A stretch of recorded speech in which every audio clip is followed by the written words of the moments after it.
What's up and welcome back to Cryptographics. Today, we're going to go over what exactly liquidity pools are. As an overview for today's episode, we're going to go over what liquidity pools are, why they are needed, and how they work. We are going to be focusing on how the Uniswap V2 pools work, as PulseX, the most liquid and cheapest exchange, coming to the Pulse Chain network once it releases, will be using the math behind V2 and not V3. We are not going to go too deep here, but we'll go into some math only as much as necessary. So let's get started. First off, what exactly is liquidity? Well, liquidity refers to how easy it is for a cryptocurrency to be purchased or sold on an exchange at its market price. You could kind of think of this as how much of a given token is available to buy on a given exchange. High liquidity means there is lots of availability to purchase. Low liquidity means the opposite. There's not a lot available. If there is an exchange that has only 10 tokens available of token X, and I want one of them, I need to buy 10% of the available liquidity. This will impact the price quite a lot, moving the price much higher with one single purchase. This is what can happen with low liquidity. If there are 10 million tokens available on an exchange of token X, and I want one of them, I am only buying a tiny portion of the pool, which is 0.00001%.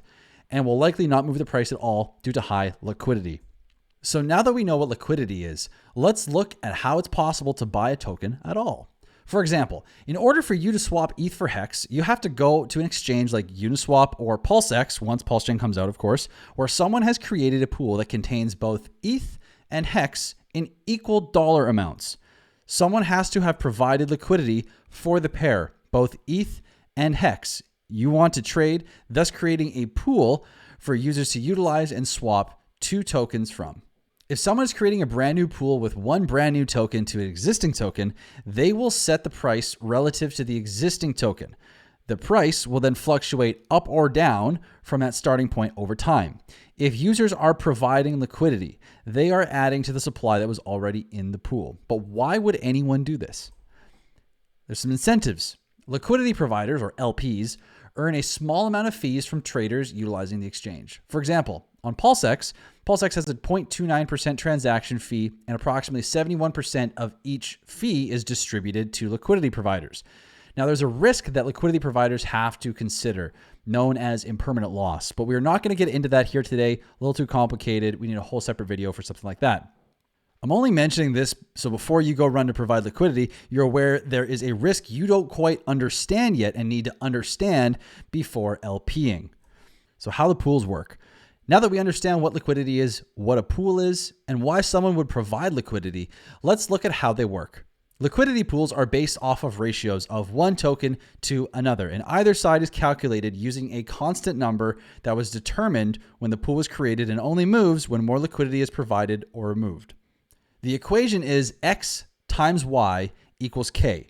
But what is important to note is we have to provide an equal dollar amount to either side. X is the number of tokens in one side of the pool, and Y is the number of tokens on the opposing side. When we multiply the number of tokens in either side together, we will get K. X times Y equals K. So let's say we create a pool and supply 1,000 tokens for both sides of the pool. After we multiply 1,000, or X, by 1,000, or Y, we get our constant K. K in this case will be 1 million. So let's say I have 10 of token X and I want some token Y. The pool takes the new total of token X, which would now be 1,010, and divides the constant by that number.